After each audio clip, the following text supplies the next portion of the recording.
Okay, we're sitting here today with Chuck Allen. He's our managing partner down here in South Florida at our North Palm Beach location, unit number 6043. We want to ask you some questions today, Chuck, about hospitality and some characteristics of some great Micos.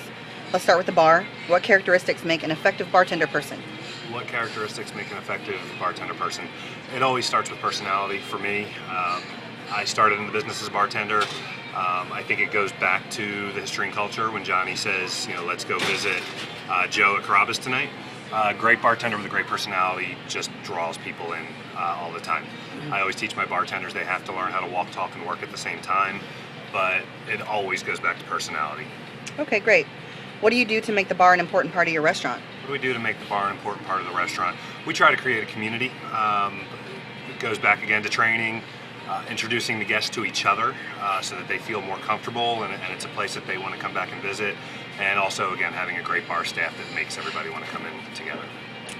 Let's talk a little bit about the pasta bar, the kitchen counter. What characteristics make for a vibrant and guest-friendly pasta bar kitchen counter? What characteristics make for a friendly and vibrant pasta bar kitchen counter? It's the interaction between the guests and the cooks. It's so different from any other concept. What we do, we have the open concept, and our guests really dig when the cooks are talking to them, when they're offering them samples, asking how their dinners were, and we get so many compliments from the guests. They tell the cooks what great cooks they are, and it just creates a great atmosphere. Okay. What do you do to make the pasta bar, the kitchen counter, important to your Micos? What do we do to make it important to the Micos? Again, it goes to the kitchen. We give the kitchen guys the ownership of it and teach them to talk to the guests, not to be afraid of the guests, to give them samples, ask them how they're doing, how their day's going, and it really does create an ownership for them that they wouldn't get in a different restaurant. Let's talk a little bit about first-time customers. How do you readily identify first-time customers? How do we readily identify first-time customers? It goes back to training. First day, we always teach at the table, have you visited Carrabba's before?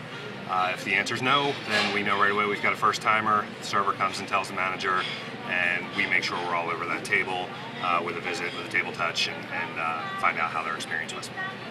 What do you do to make first-time customers important to your restaurant? What do we do to make first-time customers important to the restaurant?